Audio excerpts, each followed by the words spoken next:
everybody, we are back. Welcome to another episode of More Than the Title. I'm your host, as usual, Jared Thomas. I got my co-host to the side, actually beneath or whatever way you see it, my brother Chatty Yo, the CEO. Young Pastel in the building.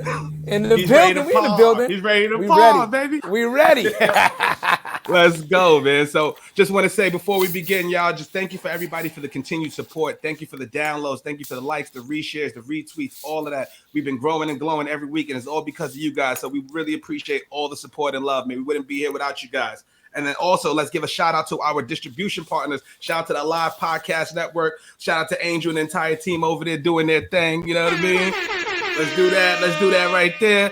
And listen, we're brought exclusive. Let them know we're brought to you exclusively by the Live Network. Exclusively. Don't leave that word out. It's important. Very important word. We have to go through contracts because it's exclusive, baby. We rocking. We signed on the dotted line. That's it. We rocking and rolling, man. So shout out to Angel and the entire team. Shout out to everybody on the check-in right now. If you're with us right now, drop some comments. We're gonna be rocking with y'all. We got the support. You know, we got the links and going on. But we got a special guest right now, man. This dude right here. This is my guy right here. Man, he's been rocking with me since the beginning. So this brother is a business influencer, entrepreneur, and multimedia producer. He's currently the CEO of BeastNode Media and the creator of B2Beast System, where he applies B2B executives, opens doors, close deals, and create constant content with their own shows. So he helps with modern B2B social marketing, sales strategies, high efficiency media production and content creation systems, live streaming, podcasts, and business entertainment, and also has one of the best live stream shows I've ever seen produced. And this brother is the king of carousels. So I don't want anybody else dubbing that name, because when 3 years ago, when it wasn't popping, Trav was out here killing shit. So, you know, I want to give it up to him, man. So let's give a warm welcome from our guest, Travis Lachner, man. What's up, bro? Welcome to the show. Welcome to the show. Yeah. That is a welcome. Welcome to the show. Yeah, man. Listen, we gotta roll out the red carpet. You know, we gotta make your intro special. You know what I mean? You gotta walk through that door with the light shining on you. That's it, brother. But you've earned it, brother. That's the thing, man. You've put in the work, man, the grind and the consistency. So since I've been started for 3 years, brother, I think you've around the same time when I first started to see you, man. But let's start at the top, man, because for everybody who's just listening, and if this is your first time in the show, the whole premise of the show is talking about the journey, right? The lessons that we learned, right? Being entrepreneurs, solopreneurs, right? What are the difficult things we overcame to get to where we are and help us make the decisions we made to get here. So it's all about you, brother. So let's start from the beginning, man. Like, tell us about your upbringing and where your love for media came from, bro. Oh man, it's been quite a journey with a few key pivots. The main one, the first chapter, I guess, first era, was growing up as a hockey player. Actually, I've started. There you go. From age 4 to 24. Day and night, it was practice every day, games every weekend, travel and the camps in the summer. So I had learned and developed this core habit for consistency, and just building that progress towards the dream. So as always, I was pursuing a very unrealistic avenue of I'm going to be a professional hockey player, and eventually. But wait, why is that unrealistic though? Why would you consider that to be unrealistic? You see the numbers on that one, and double down the statistics. Folks that are around like 5'7", 5'8", those statistics drastically drop. Gotcha. I rode my wave to like college hockey was the end of the line, but I was able to extract a ton of lessons as far as just my core personality, character development, kind of building that progress.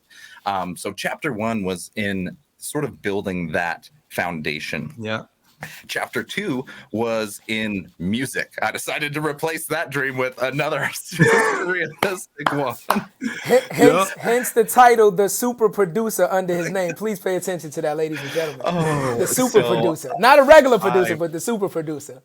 I had a kind of that calling, that internal feeling towards creation, but never really had the foundation. I didn't get piano lessons or anything growing up. So I had pursued 100% self-taught music production as an artist to learn the tech, the production, the software, the gear.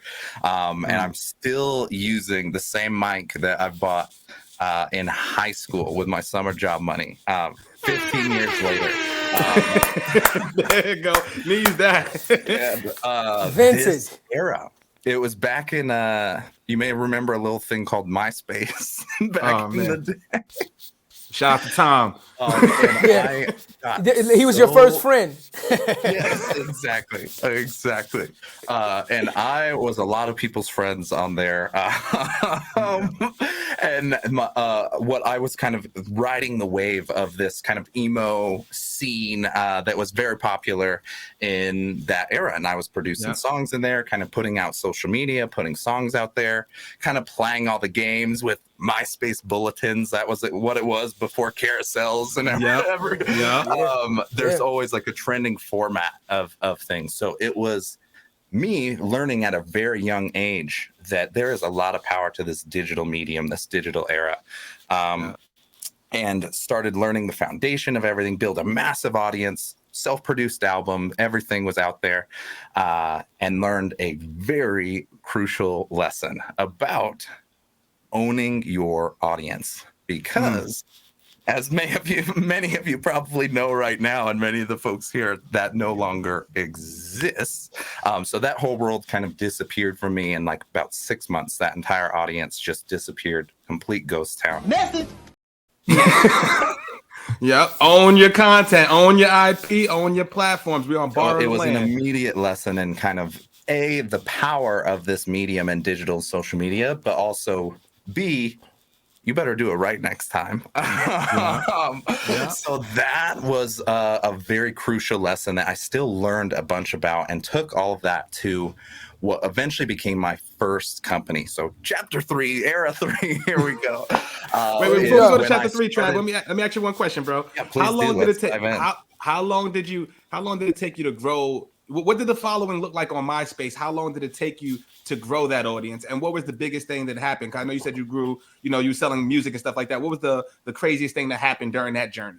Oh my goodness. So that was about 2007, 2009-ish. So maybe about 2 or 3 years. And in that window, I grew to right at about like 40, 50K was the following on there. And the plays, that's a good following. One of the things there to think about is like the ratio of people that were online at that time was a heavy percentage of users. So what I had discovered and kind of using as a mechanism was they had players and charts that were basically sorted by genre and region. So if you were the top band or artist in a certain region, more people would start listening to you. So it was very clear to me that as long as you could start getting into the top of those, like it would be kind of the similar of like new and noteworthy in like Apple, but like the OG version of it. And that was where all the magic was. It was in being able to understand that specific platform and leveraging stuff like the MySpace bulletin, which was actually a share that would go to everybody in your network. Whereas everything now is algorithm based. It used to be if you had 20,000 followers and you posted something, it went to all 20,000 followers. So very easily connect the dots on go find the top artists, top bands, top influencers before that was even a thing, and hook them up. I would help them with their MySpace profile, do custom HTML codes. Sometimes I'd embed music players that may have had my songs in the playlist. Oh my, that's awesome, baby. I love that. It was just about leveraging the platforms, leveraging these opportunities, and it's still the same today when we get to LinkedIn. It's about supporting those other creators, and they've changed. The costume's gonna change, but the foundation is still there every single time. So there was some magic in the top 8 was very useful. The charts were very useful, and the bulletins were magical as well. But you said some gold, bro. Oh, my fault, Chad. You got. No. I like to chime in from time to time before we get too far away from like something very important. The reason I stopped you when you said about the hockey thing was because you said something that's very important that a lot of people don't seem to understand, right? what you did was you conditioned yourself to work hard, and you put yourself in a structured system, right? Every day, get up, work out, right? Play the game, practice, and things of that nature, right? Anybody that is a great in any type of sport, basketball, football, anybody, one of the things that you hear about on the regular is their work ethic. Their work ethic, right? Is the fact that they're willing to get up earlier and go to sleep later than everybody else. So that's why when you said that, and then you're like, my dreams of the NHL was cut short. I'm like, why? Because you were putting in the work. You understand what I'm saying? You were putting in the work, which clearly shows, because you took that same lesson and you translated it, and you applied it to other parts of your life. So, it's that work ethic. It always comes back to that work ethic, right? And to tie it back in, right? What is so important for everybody listening is the fact that you learn the platform. And people don't understand how critical that is, right? So it's good to have great content. It's good to have how you produce content, but it's built by a man. So there's some things that you can do to make it work in your favor. It's up to you to really figure that out and use that to your advantage, right? For you going on the bulletins, for you to identify, hey, if I'm on the top artist list in these specific regions, my viewership is going to increase exponentially, right? But you having the understanding to know that, because I remember in MySpace, man, I don't think nobody was thinking like that. I know I wasn't. I was just putting up my shit. I was like, yeah, got a couple hundred views, people dancing to my shit. I'm like, yeah, no money. I'm just happy. Yeah. It was crazy back then. Because it's always they call it like I forget the word they call it, but it's like the newest thing, like a boom, right? Like a boom, right? So when MySpace came out, it was like a boom. There was nothing like MySpace. So it's not like you had something to transfer your knowledge for. Oh, okay, I know how to work that. Now I know how to work this. You had to learn it from scratch. Everybody was learning it from scratch. It was innovative. It was one of a kind. You know what I mean? So for you, like he said, for you to take the time and learn that, and then to apply, the rules and learn the algorithm and stuff like that. That's crucial. That was crucial. And then MySpace was out, and MySpace was out in the time when LimeWire was out. Do you remember LimeWire? So they were running, right? Yeah. So now we're talking about, spreading your music around. You said something funny. You would embed players with your music in the player, right? So that's what Soulja Boy did, how he got his song to pop. He did that in LimeWire, right? He would upload his song with the trending names of other songs and other genres. So when people think they're downloading one thing, they're downloading Crank That, right? So it's genius, man. It's genius, man. It's get your music out there, get your information out there, get your stuff out there any way possible, man. Any way possible. That savviness, man. You need that nowadays. It's one thing to know, but to have that savviness to take it the extra mile, bro. So once you overtook, MySpace, right? And that, we all know what happened to the platform, the demise of that, right? So what was your next step, man? Because you're like, I have 50,000 followers, right? And I'm pretty sure you didn't have the contact information from them, right? So you're like started from scratch again. What was step one, bro? Yeah, this is there's no Disney happy ending to that story, to be honest. It was very rough, very difficult to restart that from going again. So I did attempt to pursue a newer career in now what the trending opportunity was around EDM. EDM pop, Avicii, that whole era was still in its fresh stages, and I saw it coming like a decade ahead of time. So played my card, still tried to do the same thing, but there was not the same opportunity on any of those platforms. I didn't build a YouTube channel. I didn't have a Facebook page, didn't have a website.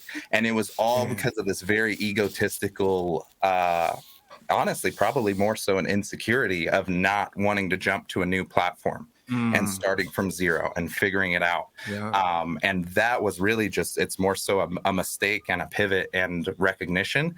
I still pursue music on the side as a passion, as a hobby. And it comes together in certain like creative ways, but it hasn't been, never was the same. So it very much was my lesson. And that was the wave and probably the best shot of making it.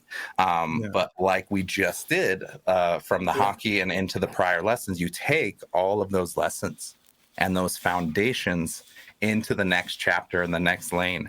So I had pursued and kind of recognized like, wow, it is very difficult to make money as an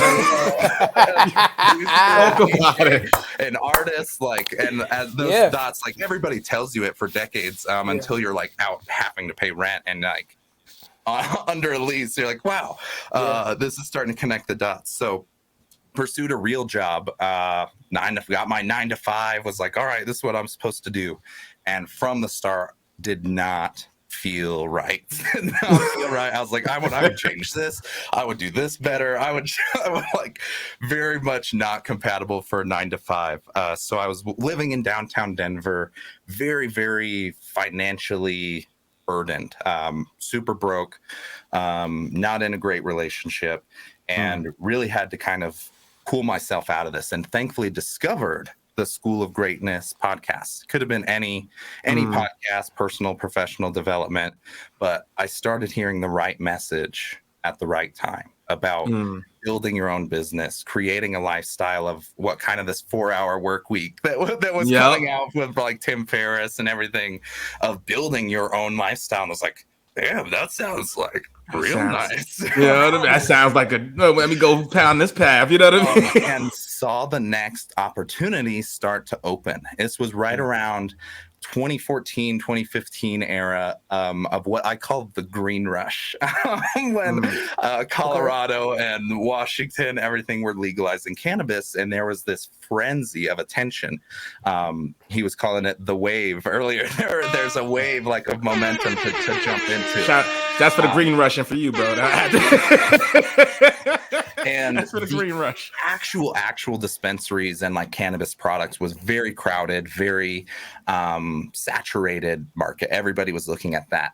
But what I was thinking of was, in the gold rush, who were the companies that did the best and actually survived? It was none of the ones that were actually mining or extracting golds. One of the companies that survived from that era is Levi's, because they were selling accessories to the trend, to the wave. They were selling jeans and pickaxes and tools. So that was the direction I would go, is how could I sell cannabis accessories? So I started combining that theory with what I was hearing on podcasts of, you got to do this drop shipping. It's like the best opportunity where you build a site and somebody else ships and manages the inventory to the customer. You don't have to hold any inventory or anything. So I had decided to use this was the next lane to start building and discover business and entrepreneurship. So I combined that business model with the opportunity that was available in the space around branding. All of the brands that existed out there were very much just like Cheech and Chong, like Rastaman, like very not like super cliche head shop like type of vibes. And there was nothing for just like responsible, respectable cannabis consumers that I knew, like doctors, lawyers, athletes, like, of all walks of life. So we built a brand specifically for that audience and started building content and media and all of that online. We would highlight these stories of these athletes or models or any people that like you wouldn't expect were actually like into cannabis, and it resonated very quickly. So now in this era, this was around 2014, 2015. So now the next platform was Tumblr. So the lesson in here was understanding and resonating where your audience is actually hanging out. I very easily, if I was just looking at blogs or following trends, would have tried to go to YouTube and got a channel shut down. Would have gone to Facebook, got a channel shut down. Would have gone to Instagram, would have got a channel shut down. But, however, in Tumblr at the time, it was a very strong counterculture for cannabis and just partying and just kind of this whole different vibe of people.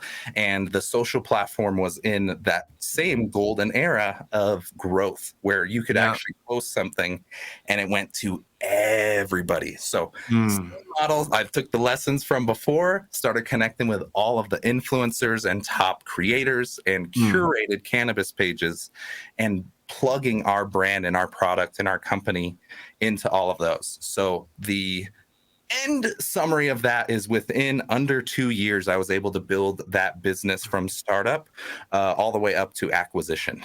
So acquisition out Wait. Right. We got to slow down.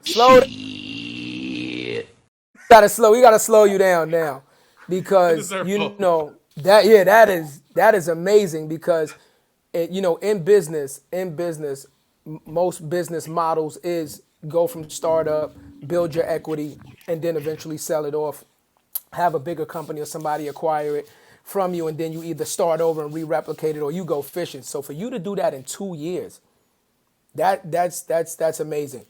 That's amazing, because most companies are in a startup phase still on their second year. You know what I mean? So that's amazing. That's definitely amazing. But what also was really cool is that you said you curated the content and it wasn't original content. So which one do you think is a better avenue for somebody to grow a brand? Is it the curation or the net new original content? Which avenue would you advise someone to go to if they were working with a brand? Context is crucial. In this scenario, my scenario today, very much personal brand, original content. In the scenario we were, which was very much lifestyle branding, we were kind of wanting to build that, I don't know what every other fashion brand does, build that lifestyle. It was 100 times easier to use. There are a million dudes and girls out there that just love taking cannabis pics and super nice nugs and smoke pictures and just like the lifestyle stuff. So in that specific scenario, it was way better to kind of look for those partnerships and that curated content, because that vibe already existed.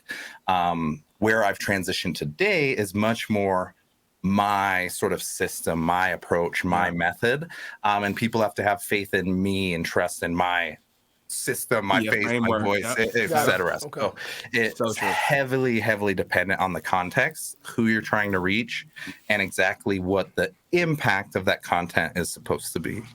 But it's situational though. Think about it. Back when you were using somebody else's platform, technically, when you come off of MySpace, you lose all the followers, you lose your identity. Nobody knows you, right? So technically, you're starting from scratch again, right? So for you to use other content and things of that nature, you're putting your focus and your faith in what they've already created and just pushing that. But by the time you've created your own name and your own branding, now you can say, now we're original, and you can put your faith in me, and people can say, we'll put our faith in you because you've already built and established yourself as an innovator and a leader in that market. So that makes sense. Absolutely. I think the crucial thing is that you were building community before it was the buzzword. That's the real thing, right? It's the community, and that's what brought the value that led it up to the acquisition, because that's what brands want, right? Brands want the lifestyle. Brands want the audience that is attracted to what they do, right? For the cannabis stuff, like you said, and you had a ton of content, people with nugs, people with this, so you can just pluck in stuff, doing this, they're resharing it, and it's growing, and you're putting gasoline on the fire, bro, and then have it in 2 years, and then sell it, man. So kudos to you, bro. That's a real ass story, man. I love hearing shit like that, man. That's authenticity at its finest. That's authenticity at its finest. The lifestyle is authenticity. When you get somebody to just take a picture of what they're doing on a regular basis, right? Hey, this is just me on a Thursday. This is just me on a Wednesday. And you're using that. That's showing the companies that they're connecting with you on a personal level, because they're saying you're not doing that for fame. You're not doing that to be, you know what I mean, to be seen or to be spot worthy. You're just doing it because this is what I do with this product. This is how I use it, or this is how I wear it. You know what I mean? So it's just authenticity, So we're talking about authenticity. If I was to smoke, would I get banned on LinkedIn? Do we know? I don't think so. If I was to light this up right now, would I get banned? I would read the disclaimers first, man. I'm gonna be honest with you. Listen.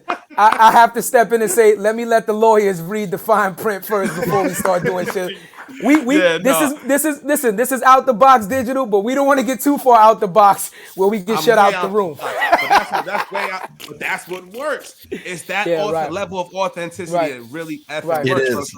I've seen it light up on LinkedIn. I'll actually share a story about one of our clients that we ran a show for. I was running a live stream show just like this for Shay Rowbottom, and she had a guest backstage. It was these two brothers. They're like they're known as like the Pop Brothers, like, or like a term. They're super popular social media content creators, like in the cannabis space. And I had him backstage in the studio, exactly like I was a moment ago, and I could see him. He literally had a full bong like sitting on his lap, like ready to go. And I was like waiting to bring him on show. Like, does this guy know we're like a minute from airtime, like a minute away from airtime? I'm like waiting for this to be like off frame or out of frame. And it was polar opposite. He was waiting for his timing. That as soon as I pulled him on stage, he finished the biggest bong rip I've ever seen. And his first entry onto LinkedIn is a white cloud of smoke that takes over his whole camera. And I literally was thinking the same exact thing. Are we allowed to be doing this right now? Am I about to get fired? Let me play devil's advocate. I mean, technically, right? If let's just say smoke is smoke, right? You know, people put weed in cigarette roll-ups and put it in bongs and stuff. So technically, if you only see me smoking and you only see a white cloud, you don't know if it's hookah, you don't know if it's a vape. You know what I'm saying? Technically, you really don't know what it is. So I guess it could be some gray area, but you know, I would just want to find out first, because once again, we don't own the platform, right? Like a MySpace, right? Listen, we don't want to be put in LinkedIn jail. What's wrong with this guy? Am I kidding me or what? I'm doing it. We don't want to be put in LinkedIn jail. We don't want to be put in LinkedIn jail. There's rules to this. There's definitely rules. I appreciate everybody checking this pocket. Right. I'm trying, bro. Now we're on LinkedIn, bro. Let's talk about it, man. What was the transition like to LinkedIn, bro? Because I'll give you my quick one, bro. Like, I think you've seen me from day one, man. My whole thing was I was trying to generate sales on LinkedIn, right? I just used it as a way to like, shit, I'm tired of sending 1,000 effing emails out and this shit doesn't work. I get 2 emails. 998 people think I'm a jerk or an asshole. My messaging is wrong and it's messing up my brand, not the individual company brand, right? So like, what was your approach to LinkedIn? Were you already doing something? Were you already working on BeastNode? And like, when did you get hit with the LinkedIn bug? And what I call the LinkedIn bug is when you know what it is, man. When you make one post that you didn't even put any thought into, and now you got 80 or 100,000 views, and you're like, holy shit. And then it starts taking off. So what was that? Can you take us through your LinkedIn process, your journey, and some of the coolest things that happened, man? Yes, yeah. To pivot out of that acquisition, I started pulling out of that, building it myself and taking those lessons and doing it in an agency context for other companies. They're like, clearly you're doing something right. Like, let's do this. So we started building it for bigger brands, and that's what kept me busy the next several years, was staying basically just a full spectrum creative director for a long while. And in that, just kind of was like, hey, we should earn the agency some business. And like, I think it was for like a year straight, Gary Vee, like, and all of his content was like, you need to be posting on LinkedIn for organic reach, like, or you're an idiot. Like, you're dumb. I'm like, I'm not dumb. I'm not dumb, Gary. Okay, sorry. Not as easy as it sounds, man. It's not as easy as it sounds, man. And I was just like, all right. We'll do this. Let's give it a shot. So it was right around end of 2019 and into 2020 of like, all right, let's do this. And started my very like fluffy LinkedIn influencer, like bro content type of stuff. Wasn't doing great, but I really connected the dots in all of the value here is in capturing the relationships. Their content and everything there is just a bridge to the relationship. So I was right out the gates. I was like, all right, let's build an event. Let's build like a LinkedIn local event, like type of thing. So I prepped and built this event for March of 2020. That was the first. Go. Oh, there we go. There we go. And booked the venue, booked the speakers, booked everything. And it was literally the same week as the downtown Denver like lockdown shutdown. So not even like, couldn't even have like, well, we could try it. Like, nope, not happening at all. So what we did, instead of canceling it entirely, which would normally be my default move. Yep, yep. We decided to pivot and switch it to virtual. And this was my first digital production. And I didn't know it at the time, but this was the first show that really pivoted the points of, I was like, all right, let's try this Zoom thing. Downloaded Zoom, got us set up and had digital speaker now. And set up a kind of sort of similar event. I was like, all right, just join it digitally. And I thought it was a mess. I thought it was a disaster. Like, people were coming in sideways on their camera, like the audio, like, and the muting and stuff. And the truest signal that there was an opportunity here was the feedback afterwards. I thought it was awful, and every person that was there thought it was amazing. And they were like, thank you so much for the opportunity to connect, to like learn, like actually hang out with people, see people, faces. And that was like the first signal. And then the full confirmation afterward was the speaker that we booked had booked 4 or 5 clients from that call and from that production. Wow. And I was like, Wow. wait. Damn! You said 4 to 5. You said 4 to 5? Yeah, it's like exactly. And I was like, wait a minute. Wait a minute. And that was the signal that I thought of. Now, if we can leverage these productions, which is now a show. At the beginning, it was just a chaotic event.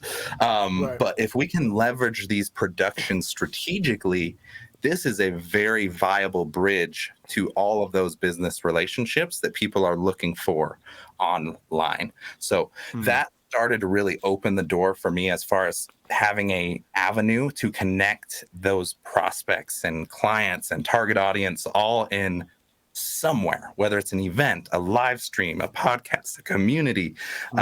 There's so many different ways that you can do it, but that was where all the value is. That was where all the magic was. So that's where all my focus and eyes started going, is how can we build more of these bridges and build them faster.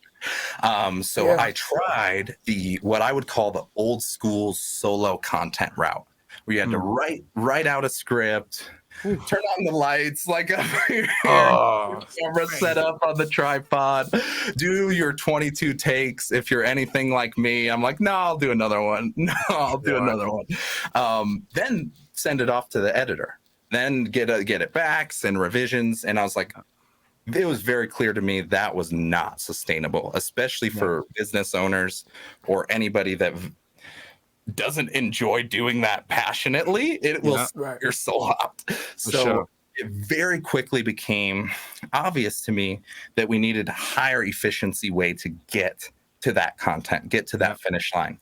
And what we started doing was double dipping, taking that original production, the show, the live stream, the podcast, and now that is all of your source footage for the rest of your content strategy. Now, without spending any extra time, you have hours of footage and relationship building shows that you've done that you can slice into content and use on TikTok and any platform, LinkedIn videos here. And that's repurposing. Efficient way for us to double dip and start systemizing and looping that all together and really just click on what is the most efficient and valuable way that we can connect those dots. So for me, it was very much seeing those organic opportunities and then having that content.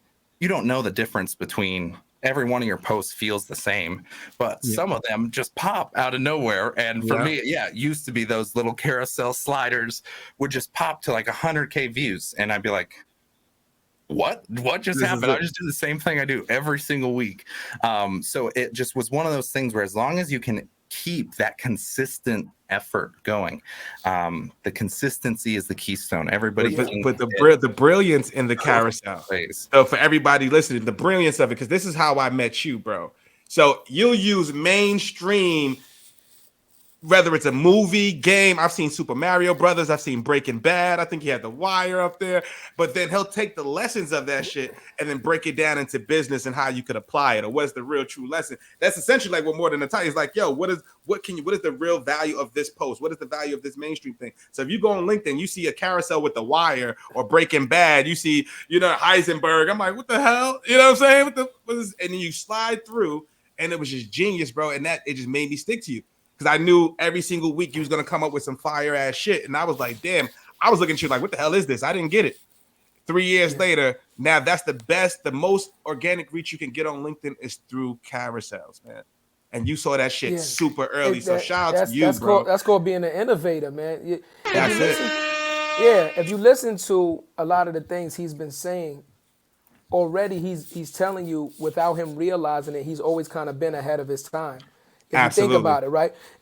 From the MySpace story to the Tumblr and things of that nature, he's already showing you that the way his brain is wired is, he's like, yo, okay, I see this, but I really see this, a mile down the road, right? 2 miles down the road, right? Where the average user is like, man, this shit got to be right here. You know what I'm saying? To bring it back, though, it's like, hockey analogy, you skating where the puck's going to be. That's what he was doing. He's skating where the puck is going to be. Right. You know what I mean? So I'm just like, to hear the story is definitely inspiring. You keep touching on it without realizing you keep touching on the fact of the consistency and the hard work, right? Getting somebody used to what your product is and continually to deliver it. You know what I mean? But I also have to say this, even though, as a creator, as a person that's done music last 20 years and things of that nature, just being a creative person, you can get stuck in your own mind. You can be like your biggest wall is yourself, right? And me and Jared used to talk about this a lot, right? You would make music, right? So say you made a song today and you didn't release it. Then you made a song tomorrow, then you made a song the next day. By Friday, the 4th, 5th day, that 5th song is so much better than Monday's song. You don't even want to release Monday's song no more, right? So you're like, nah, we can't put that out because if we put this out, it's going to sound like we made that 8 years ago. Right? So, but to you, it's old, but to people that's never heard it before, it's brand new, right?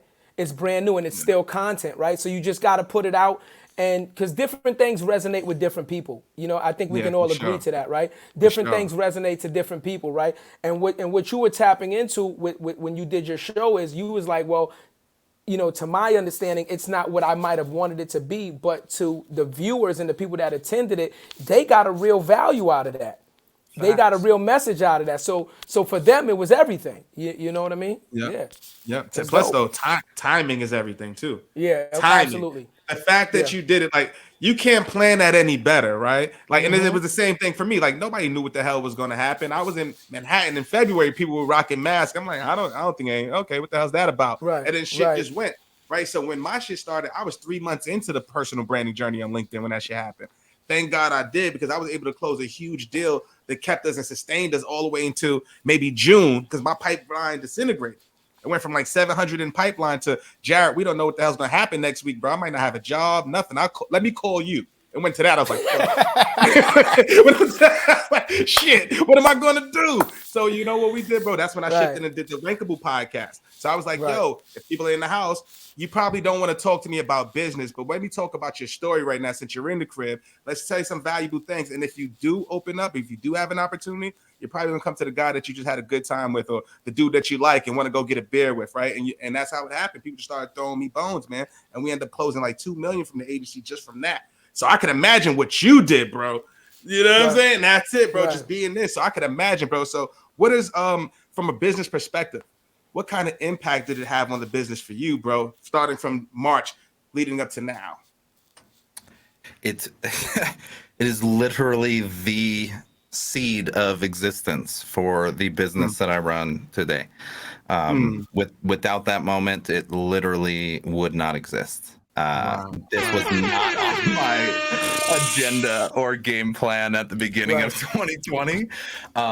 But the avenue and the opportunity was really, it was just too hard to ignore. I have built other businesses where I thought I had the perfect idea and the perfect timing and the perfect brand, and tried to jump into stuff like blockchain and crypto at where the timing was right. but the market fit wasn't there. Yeah. And this was the first time that the opposite was happening. The market fit was there and people were asking for it before. Like, I didn't have the website up, didn't have a logo, didn't have a team ready. I just started producing those shows. And within the first 10 episodes, started closing my own business. Then it snowballed into others. I started producing live shows for free for big influencers on LinkedIn. And then those converted into paid clients of that. So it started to kind of snowball in recognizing those opportunities, but none of it was in like the perfect business plan that I had prepped and set out at the beginning of 2020. And we've shifted our offer every single year. We've tweaked and optimized a little bit more for it to be hyper specific. And it's taken me a lot of, I guess, courage to do that, because I'm very much like, I just want to do everything, do all of the things. And we've had to eliminate about 99% of the market to focus in on this very, very niche 1%. But for those that do run a high ticket service with low volume and need to build those relationships, it's a golden ticket. And they're like, and they're like, oh my God. So it's been a very difficult challenge in everything that you have to say no to and turn down, to really focus on, this is the one thing we do and we're the best in the world at it. Drop a bomb. You got I know. I can't even get to the damn thing. Oh, you ain't ready right now. I'm looping this shit.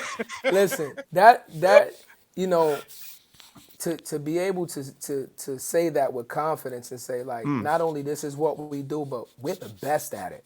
I felt that, bro. I'm not gonna lie. I felt that. No, for real. Yeah. And congratulations. I just want to give you. I just want to, clap my hands for you and say congratulations to you, because this world is competitive in any avenue, in any venue you want to go to, because it's just so many people in the world, and there's so many creative people out there, and there's so many people that are just dying to try to make something of themselves and monetize on their ideas and things of that nature. This world can be super competitive. So to be able to raise through the ranks to not the top of the crest of the hill, but sit on top of the hill, say, nah, listen, ain't nobody above me. You know what I mean? Congratulations to you. Let me ask you a question. So, you spoke about earlier, the not being the right time and, the right fit and the right time, right? So when did you decide, when you did these other ideas, right? Obviously you invest and you have to give it a certain amount of time and investment to see if something's gonna work, right? When did you decide these other ideas wasn't what you needed to do and pull the plug? Like, you know what I mean? Like, at what point, how much resources, and you know what I'm saying? At what point did you say, okay, listen, we're gonna call this a loss, and that's it? You know what I mean? And then not only that, but sidebar to that is, and how did that make you feel? Did that discourage you moving forward with the other ideas? Because taking a loss can definitely impact the way you feel on now, because you're an entrepreneur, right? You're betting on yourself, right? So when you put something in one avenue, it fails. How enthusiastic are you now to take whatever resources you have left and say, I'm gonna do it all over again, knowing I could lose this and be out on my ass? How enthusiastic? If I raise up, gonna be trouble. Like, you know what I mean? Podding. That boy's podding right now. Yeah, I'm just saying, like, because being an entrepreneur is tough, man, and taking those kind of losses affect you not only financially, but your mental capacity, your mental state. Yeah. How did that make you feel when you was taking those losses? No, that being able to live in that conflict is probably your signal of whether you can be an entrepreneur or not. I got very lucky in hindsight, out of the kind of like business statistics of like, usually we have 1 out of 10 like succeed or go on to acquisition. I snagged my 1 out of 10 pretty quick.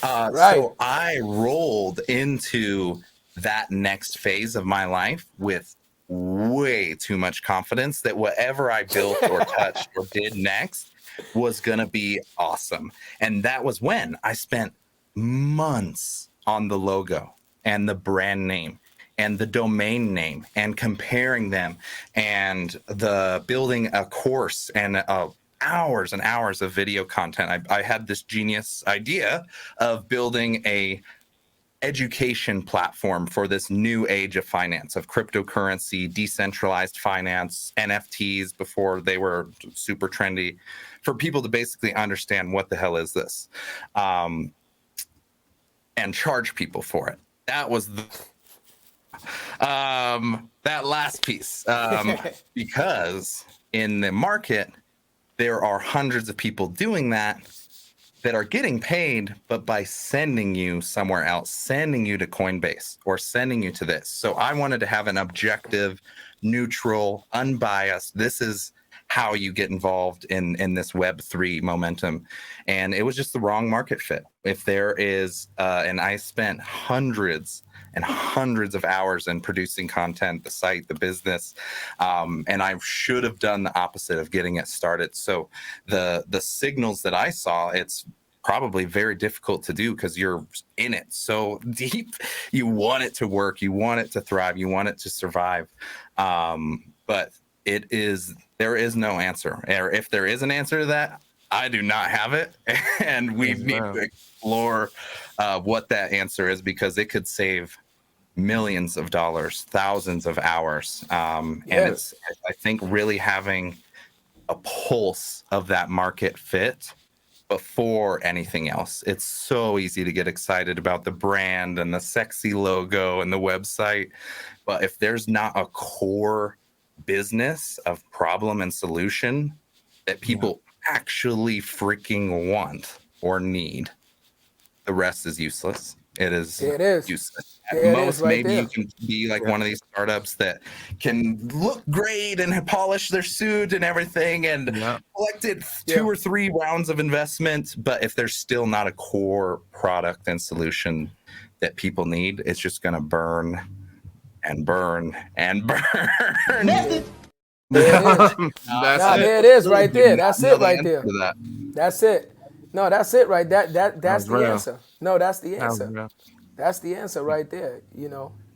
I love that, bro. So I also want to talk to you too, bro, about because they just dropped the what's the name.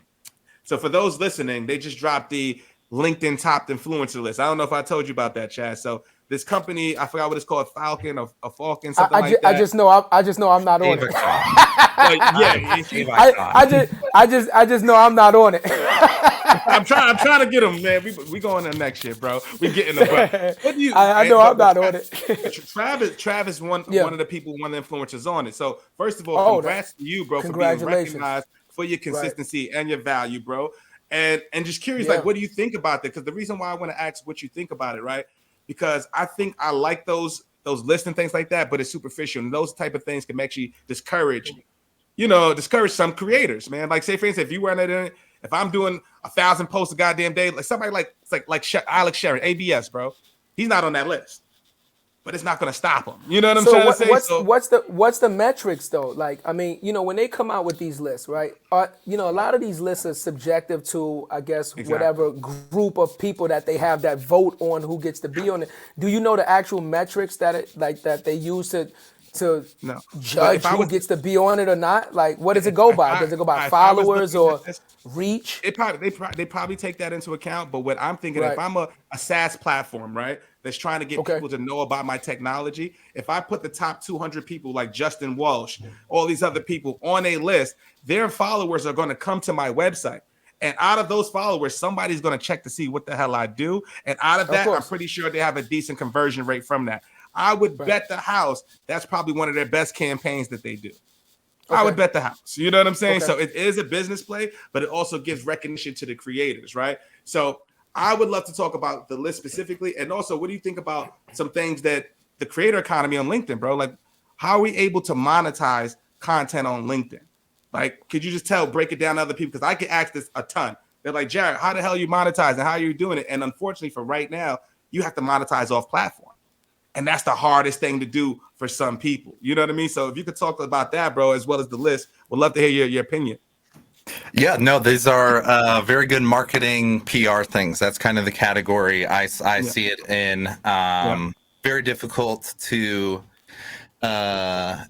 attribute what is truly valid. They do share the metrics they use and how it was compiled and everything, but Jarrett has nailed it in 99% of the cases. It is a ploy for the actual producer of that list. So it's one of those little back and forth type of things. Give and It take. is value. It's not worth like saying like, oh, those are nothing. Like people throwing their Grammys away and stuff. Like it's not like that level. But like every single award, there's a biased mechanism behind the doors. Absolutely. So I mean, I guess you can use it for bragging rights, right? Of it. We'll share it. Yeah. Dusty is here in the audience. We'll add it to our PR list of right, exactly. Bragging rights. That's what I said. It's bragging rights. It makes sense. Yeah. But okay. I wouldn't ever strive for that to be a goal or a signal that you've made it. It's back to the same conversation we started this with. Same thing in hockey. It didn't matter which team. I mean, well, it did matter which team I made. You always want to make the best team, but you can't judge your whole identity and value on if you made it to this level or this team. The simplest way is your creation, your journey. And am I doing a little bit better than I was last week? Is a way easier equation to stick with consistent creation over and over. So those really, I guess, come to fruition. And yes, it's great to be recognized and appreciated. But if you're not doing it for yourself and for the creating or for the just helping people online, like it's not gonna sustain at all. That's key. That's key, bro. And then what do you think about the monetization aspect? So yeah, monetization is a whole new, this is a really interesting thing I've been exploring as a creator, kind of coming from this very old school mentality of as an artist, the only way you can monetize is through selling your music. And that used to be the first thing you had to see. And it was like, oh, hell no. You can sell merch, tickets, community partnerships, VIP signings, like, whoa, there's all kinds of things. So creators today are very much in that first stage of where musicians were like, well, what are we going to do if we can't sell our CDs? And you're like, well, what are we going to do without YouTube ads and Google monetization? Skip them. You can be a creator and monetize in completely different lanes. So the 3 lanes you have as a creator to monetize in are through the content directly, where you create the content, somebody else puts an ad on it, boom, they pay you per view or whatever. Traditional monetization. That is very difficult to do, and you don't see any ROI till way down the road. So that's what most people focus on, and they miss the other 2 buckets that have way more gold in them. Bucket 2 is having a production or your creation, your series, bankrolled or sponsored by a single company or by a partner that has the same interests or the same audience. So this is the best way that you can monetize from day one without sacrificing the messaging or like playing the reach game. Because if you're in lane A, that first lane, you just start chasing the dragon of, our last video got 1,500 views, so now we need 2,500, and then we need 5,000, then we need 10,000, then we need 1 million, and then you're a YouTuber posting about like makeup and beauty products, and like you started and you're like, well, we got 2 million views on our last video. And you see it with some of those channels that if that's your only avenue, you really pigeonhole and like kind of give away the reins to the highest bidder. So lane B lets you build a production, build that show or that series, but find a company that is willing to bankroll that production.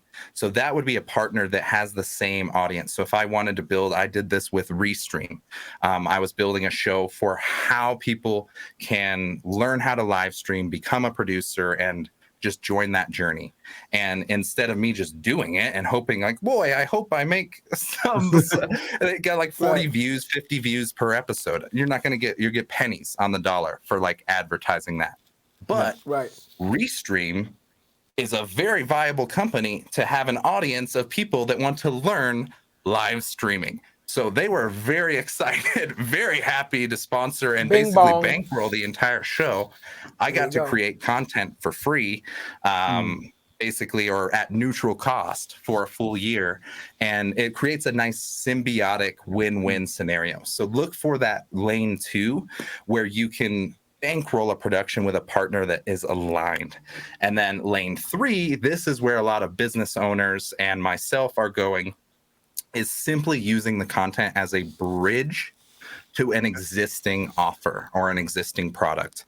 It is so much more valuable to focus on your own service, your own product that you can bring people to, instead of just sending people to somewhere else, which is basically the advertising strategy. So that lane 3, obviously you need to have a business, an offer, a product, a program, a course, something to send people to. But when it's something you own, that is technically the most profitable, and you own all of the assets in that bucket. There you go. Goodness, bro. Message. Oh, my. Message. Both of them. You need both, baby, because that answer was damn. There it is. That you know we clipping that right up. We clipping the hell out of that. Bro, but that's the crazy part, because like you nailed it, bro. But we're like in the early stages of like the early days of streaming, right? What I don't like about it, right, is the numbers they put on it. For instance, right, on TikTok, for every 100,000 views you receive, you get $3. Were you familiar with that? That's a real thing. No, I was familiar with the YouTube numbers, which I already thought were embarrassing. It just got amplified to a whole nother level. So $3. This only reinforces. Right. But so my question to that though is, wow, has it? Crazy. Wait, but let me ask you. And again, because I don't know. Has that changed though, right? Was the original number, because remember, platforms develop like everything else, right? So back in the day when there wasn't videos that would reach 1 million, right, and stuff like that, then the guys that would get those kind of numbers, did they receive a bigger monetary value? Once the market got flooded, now, let's say you can pay somebody, let's just say $100, right, per 1,000 views, right? Because it's only 3 guys you're paying. But then when there's 300 guys you're paying, can you support that? Then it's 3,000. Then it's 30,000. You understand? Like he said, there's guys that are on YouTube doing makeup tutorials, 1 million views. Guys that are comedians, 1 million views. So now you have so many people in so many different areas flooding this medium, getting these kind of numbers. Is it sustainable to be able to sustain the medium and pay out these high values? I don't know. I don't think it is. I think that's why the number is what it is, because they want to give you something, but I mean, they got to protect their bottom line, right? They're still giving pennies on the dollar, regardless. Okay. Do you know what advertising budget looks like for Google ads or just? Oh no, I know that. I know. But advertising ridiculous. Is different. No, I know. Yeah, that I understand. I'm just saying. Like, so they're getting it. Like, so let's talk about LinkedIn for a second. Like, put it in the context of LinkedIn, right? Without guys like Trav, myself, JP, Ross, Morgan Ingram, all those people, like during that pandemic, I'm pretty sure their market share shot the F up. And you know it too, Trav, right? Like, let's be real. Our numbers, we were bringing in so many people, and people like me and Trav, we were actually getting people on. Like, yo, this is what you do to get 100K views. Yo, do this. Get on your personal branding. I just closed a $400,000 deal. Get in. Why the hell you not on it? And then now more people. So when we first started, it was only 2% of people posting. Right now, they're up towards 5, 6, 7%. Right? Wow. So now, if that's the case, what does that do for the market share? And why aren't the creators able to monetize directly on the platform like we should be able to? Like, if you get 1,000 subscribers on TikTok, you can get the $3. I can't monetize shit on this live stream, and we maybe have 5, 10, 15, 20 people on this shit. But let me ask you this. Let me ask you this now. Is it based on the fact that most of these streaming platforms were free, right? When you signed up, it was free. You didn't sign a contract saying, if I do well, then I make money from it. right? It was free. Technically, you're benefiting from them investing millions of dollars into creating this technology for you to be able to share your content on for free. Technically, right? Because I've never known YouTube to charge, and I've never known LinkedIn or Facebook or anything to charge, right? I think some of them was gonna come out with some type of paid subscription, but I'm just saying, think about it. Somebody had to be the Travis, to be miles ahead and think of the engine and come up with the money and come up with all of these things to even develop this system for you to be able to upload your content and then still be miles ahead and say, well, this system is good for 100. Now this thing done blow up. We got 100,000. Now we got 1 million. Now we got 10 million. We have to now keep, revamping this thing so it can support all of these people without flaw, because God forbid, right? You load a YouTube video up or LinkedIn, right? You put something up and it's a flaw. Then you cursing everybody out. Yo, my video poor. What y'all doing over there? You see what I'm saying? So I'm just playing devil's advocate, trying to say, like, I understand, people want to monetize off it, but these are the free platforms and free services that took millions of dollars, and somebody risking it all to develop these things for us to have it for free. I just think it's a different conversation that needs to be had, or maybe they need to start generating something like a creator post or a creator profile, where when you sign up for one of these things, it's now a contract between you and them, where you can say, okay, if I bring in these kind of numbers, then you can monetize off of it. I think it's a conversation that needs to be had. Yeah, but I think it's a conversation that needs to be had. You know why? Because guys like you and guys like Travis and guys like Shaman, all these people that are bringing in all these kind of numbers and sending the market share up, without you guys, their market share drops, right? So you have the power and the leverage to say, hey, we want to come to the table and we want to negotiate terms. That's it. Like Bree just said in the chat, she said they are making billions off of our original content. They can have the best platform, the best algorithm, the best engine in the world. If nobody comes to it, it means shit. No, absolutely. But think about it. Look at Instagram and Facebook. When you upload a picture, you know what they say? Anything you upload now becomes is our property now. You know that, right? When you upload anything to these platforms, when you upload anything to these platforms, even though it was your original content, technically it's now their property, and they can redistribute it, clip it up, and do whatever they want with it, and for free, because you agreed to that. So that's what I'm saying. I just think it's a conversation that needs to be had. And I think that the influence, let's just put it out here. I don't want to be long-winded, but the wheels is turning. Let's just say you use their system against them. Let's say the top 20 influencers on that list turned around and said, now that you've recognized us as the top 20 influencers, guess what? Now we want to come to the table and we want to talk monetization. You know what I'm saying? We want to monetize off of this thing. You see, now it's a different story, and you can't say that we're nobodies now, because you yourself listed us as the top 20 influencers on your entire platform of 100 million. Now we want to have a conversation. But Trav, you'll know this, right? One of the top influencers in the world, Justin Welsh. You think he gives a shit about monetizing on LinkedIn? He's monetizing off of courses and everything else that he's doing, right? And by the way, we got yeah, but that's just what it is. So it's those mid-tiers, those micro influencers, you know what I'm saying, that are just building up their thing. What do they get, bro? And I got to do a shameless plug. We have merch. We've got courses. We got everything. So please, if y'all want to support, baby, please. I'm trying to make some money off the content. I'm trying to monetize. If you like shows like this, I might not be back next week. So please support the link. Please support. Love it. No, I think you've really cracked open a key piece in these platforms on a macro level. Everything we've been talking about has been single platform. Zooming out one more level, these platforms are competing for those creators, that attention. Right. So what we're seeing right now, when I was mentioning those phases, is in most cases it's kind of each social media platform itself is its own market of attention, supply, and demand. Absolutely. And if they have a ton of viewers, ton of people with eyeballs on there, the demand for creators kicks up way higher, and vice versa.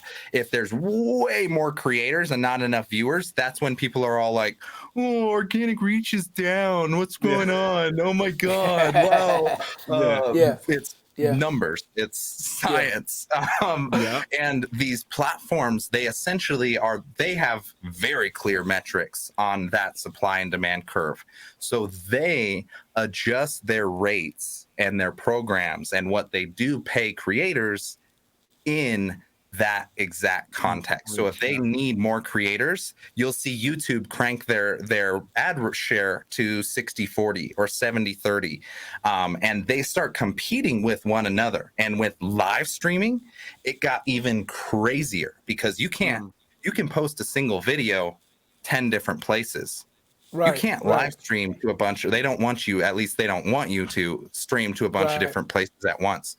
So when Twitch and Mixer, which was Microsoft's attempt at streaming, that was a quick one.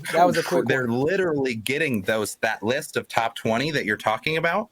They're getting them under contract of this is the only platform you can stream on all year.